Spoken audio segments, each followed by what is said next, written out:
Eles eram poucos, mas o céu os havia escolhido.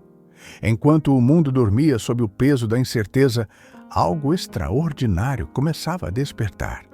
O Império Romano, colossal e implacável, ditava as regras do mundo conhecido, sustentado pela força bruta de suas legiões.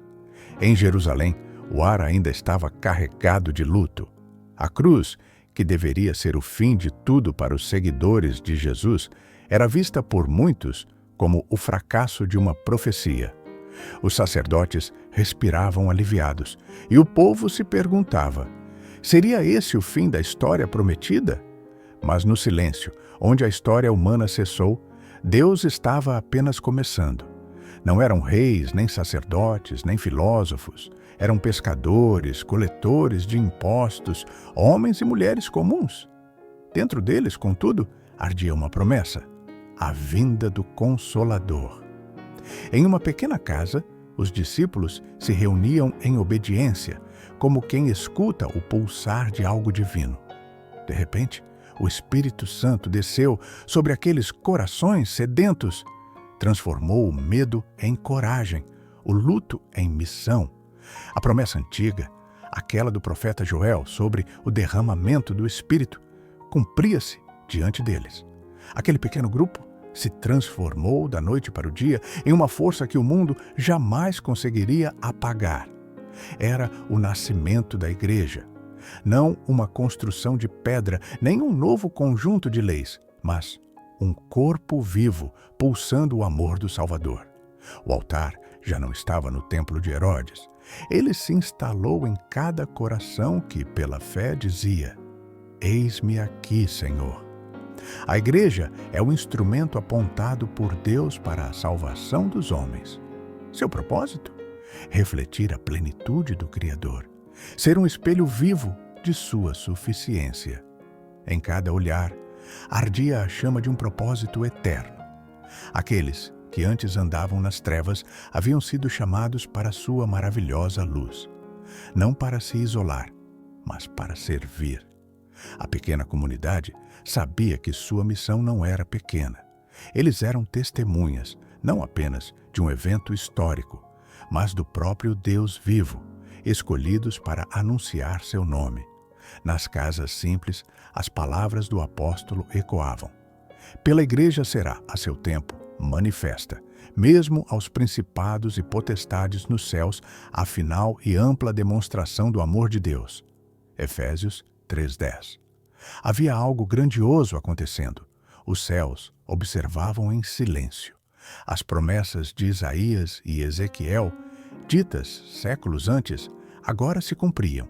Minha casa será chamada casa de oração para todos os povos. E a promessa de cura e libertação para os cativos, para a luz dos gentios, para abrir os olhos dos cegos, para tirar da prisão os presos. A missão não era apenas pregar, era tocar os corações com o mesmo amor que viram em Cristo. Para entender a igreja, é preciso olhar para o que veio antes. Desde os tempos de Abraão, o Eterno escolhera Israel para ser a sua vinha, um farol de salvação na terra. Mas o povo perdeu de vista seus altos privilégios. Em vez de refletirem a luz, construíram muros para escondê-la. O medo da idolatria transformou-se em isolamento, a santidade em orgulho. A religião dos líderes se tornou mecânica, focada em rituais e regras.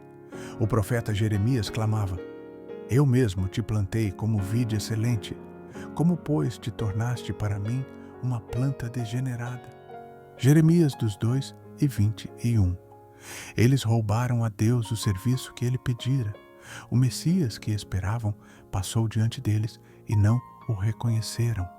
Assim, o Salvador afastou-se para outorgar a outros os privilégios de que tinham abusado. A missão de Israel passava agora àqueles que seguiam a Cristo, e a nova igreja, o corpo de Cristo, entendia a unidade. Somos muitos membros, mas um só corpo. 1 Coríntios 12. Cada um com um dom, essencial para a edificação em amor. Essa unidade, porém, viria com um preço.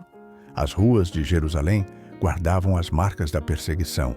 O medo se misturava à fé. A história nos ensina que, através de séculos de perseguição, conflito e trevas, Deus amparou sua igreja. Nenhuma dor foi ignorada. O sofrimento do corpo de Cristo não é um acidente, mas parte do plano redentor. Ele está gravado nas palmas das mãos do Redentor. As forças do mal se levantavam, mas Deus já havia traçado o fim desde o princípio. A igreja é a fortaleza de Deus, sua cidade de refúgio, e as portas do inferno jamais prevalecerão contra seu povo. Os séculos se sucederam como ondas em um mar revolto, mas a igreja permaneceu.